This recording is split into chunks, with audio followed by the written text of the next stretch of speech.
Hey guys, welcome back to the channel. Sorry for the delay on getting this deck out to you guys. I meant to get this to y'all way earlier today, but it took me quite a while to get home. So anyway, this is an update on my Dark Magician deck. I decided to go ahead and stick to the anti-meta strategy after all, and kind of bumped up my monster lineup, but also worked around the ratios in my spell and trap cards, so that way, it keeps the deck well fully balanced, consistent, and just keep doing what it's doing best. So, Dark Magician is, honestly one of my favorite character decks. And I just like what the deck can really do. And I really can't wait for that new support that's coming out. So, yeah, hopefully you guys will enjoy this, and we'll go and get started.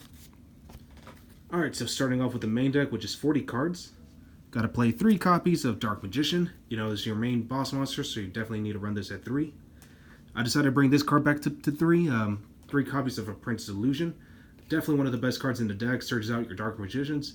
And she also acts as a hand trap, so you can power up your Dark Spellcaster monsters, so she's really strong. I just really like what she can do, and the fact that she's a free body as well, it's just an understatement. Next, 3 copies of Magician's Rod, just to search out all your spells and traps, so Magician's Rod is really needed, so definitely your best normal summon in the entire deck. Next, 1 copy of Magician of Dark Illusion. I still like to run this at least just one. The fact that he counts as Dark Magician, and also whenever you activate a spell or trap during your opponent's turn, you can special summon this card from your hand, so it's really good, and yeah, just a good way to also bring back your Dark Magicians. And then lastly, 1 copy of Dark Magician Girl, just, for the Dark Magician lineup.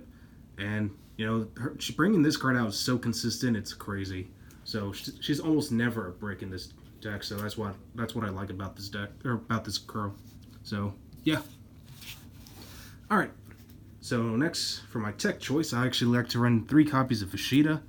The fact that he's a free level 7 monster gives you access to all your free rank 7 plays, and it's a good way just to deal with non-destructive removal, like against the Thunder Dragons, which can't be destroyed by card effects or by battle. So you just banish this card as long as you control a face-up non-effect monster. So like the Tenier Link monster or Dark Magician, it's just a free body or just a free monster just to get free spot removal. So yeah, definitely needed. Alright. So, now for my hand trap lineup, I'm only running 6 hand traps. I'm actually running 3 copies of Nibiru, since this deck is not a combo heavy deck, and it doesn't really spam up a lot of monsters, and the fact you have cards like Eternal Soul that brings back your Dark Magicians anyway, Nibiru never really affects this deck, so that's what I like about it. And, just to basically devastate your combo heavy deck, so yeah.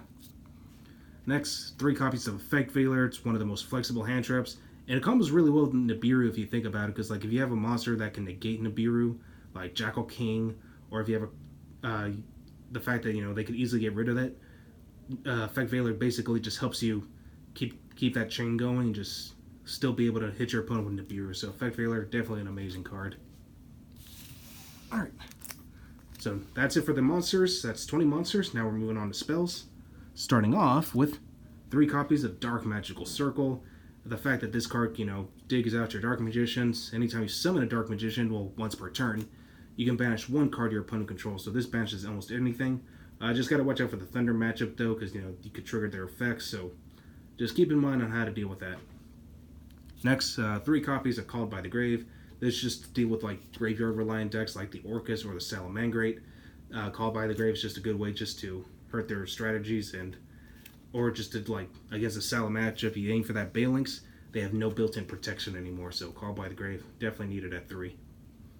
I'm only running 2 copies of Super Poly in the main deck. I do set up my 3rd if I really need it, but you got a lot of targets for this card, so yeah, it's just really good, and it's not respondable, so that's what I love about it. Still can't believe they let this card come back to 3, though.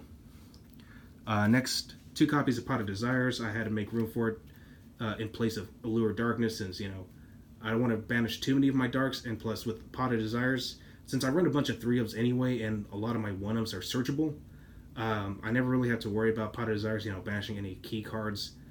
So it's just it's really there when I really need it, and honestly, most of the time, it always pulls through. Alright, so now moving on to my 1-ofs for the spells. I'm running 1 Bond between Teacher and Student. This just to bring out your Dark Magician Girl faster, and also to set this card in motion, Dark Burning Magic, just to wipe out your opponent's board if you control both Dark Magician and Dark Magician Girl. So, really good. One illusion magic, just to search out or recycle your dark magician cards. And one Eye of Timaeus. So, yeah, that's pretty standard. Alright, now moving on to trap cards, I'm running 3 copies of Magician's Navigation. Not only does it bring out your Dark Magician like right off the bat, as well as a Dark Magician Girl if you wanted to. It also has built-in negation, so it's just really good to deal with floodgates or anything like that. So, yeah. 2 copies of Eternal Soul just to protect your Dark Magician from card effects, and the fact that it also revives it too, so the only risk is that if it gets destroyed, all your monsters are gone, but you do have ways to protect your Eternal Soul. And then lastly, 1 copy of Skill Drain, never really affects the Dark Magician himself since he doesn't have any effects, so Skill Drain is just a good way to deal with, like, problematic monsters, like even this Thunder Dragons, it's just, just, like, lock them out and then just basically beat over them. Alright, so that's it for the main deck. Now we're moving on to extra deck. Starting off with BLS.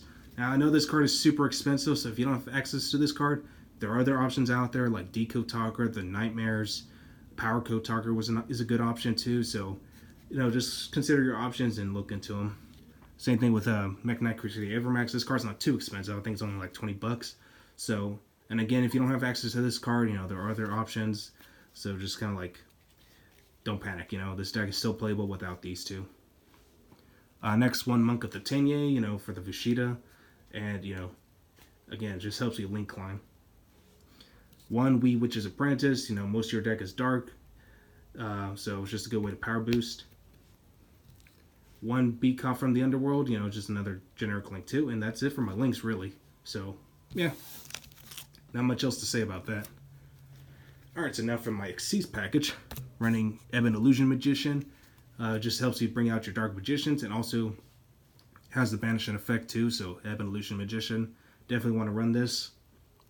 Ebon High Magician is crazy good in this deck, because the fact that he allows you to play traps and quick play spells during your opponent's turn by detaching 1 Xyz material, you can essentially play Super Poly during your opponent's turn if it's in your hand. So you don't have to set it, because if you set it, your opponent's most likely going to try to pop it. But Ebon High Magician just kind of helps you deal with that weakness. So yeah, definitely give them a try. See how you guys like it. 1 Big Eye, it's just my deck's mind control, so figured why not. Harmonizer Gadriel, a pretty decent rank 7. I actually like what this card can do, so the fact that she steals your opponent's monsters from the graveyard just to attach it to her own and becomes those attributes is really good. And she can't be targeted if she becomes those attributes, or types too, if I'm not mistaken. So yeah, number 76, give it a try. You guys be the judge. Alright, now for my fusion lineup, and I do have quite a few of those. I'm running Dark Magician the Dragon Knight. Just requires a Dragon type monster, or you could just use Eye of Timaeus, which counts as the fusion material. Protects your back row, and it's also a super poly target, technically speaking, because if you have an opponent that has a dragon on the field, well, there you go. Same thing with Dark Magician Girl, the Dragon Knight, so figured just for free spot removal. I mean, what else is there to say about that? For the generic super poly targets, I'm running Starving Venom, Dragostapelia, Trifeo Veritum, and for my salad matchup, Violet Chimera. Just because, I had the room and I figured, hey, these are going to be great. Alright, so for my side deck, I was trying to figure out, what's the best side for Dark Magicians and how to keep continuing to deal with the meta. So, starting off with DD Crow, again, for graveyard-reliant decks like the Orcust, the Salads, it's just really good. To deal with Orcust and Thunder Dragons, I'm running Artifact Lantia, or just any deck that's really reliant on the extra deck. I'm also running Artifact Scythe, where if you go first, you set out your Sanctums, play Sanctum, and your opponent's going to be stuck if this card gets summoned, so yeah. To deal with the Sky Striker matchup, I'm actually running Secret Village of Spellcasters because they have literally no way to out this card at all. They have no Spellcaster, so they can't activate their spells. So you play this, it's really good. And also deals with Super Poly. Like if your opponent has no Spellcasters at all, there's just generally no way to out this. I think the only deck that can deal with this just fine is really Altergeist, since the entire deck is Spellcaster. So, and even Pendulums too, since they're primarily Spellcaster as well. So they can deal with this card just fine. So Just gotta like know when to bring this in. For back row heavy strategies, I'm running 2 copies of Cosmic Cyclone, and of course, as I mentioned, a 3rd Super Poly if I really need it. But you know, it just depends on when it comes up, you know. And for my trap, I'm running 3 copies of Artifact Sanctum. So, yeah. Well, hopefully you guys enjoy this, and hopefully I will catch you guys again next time.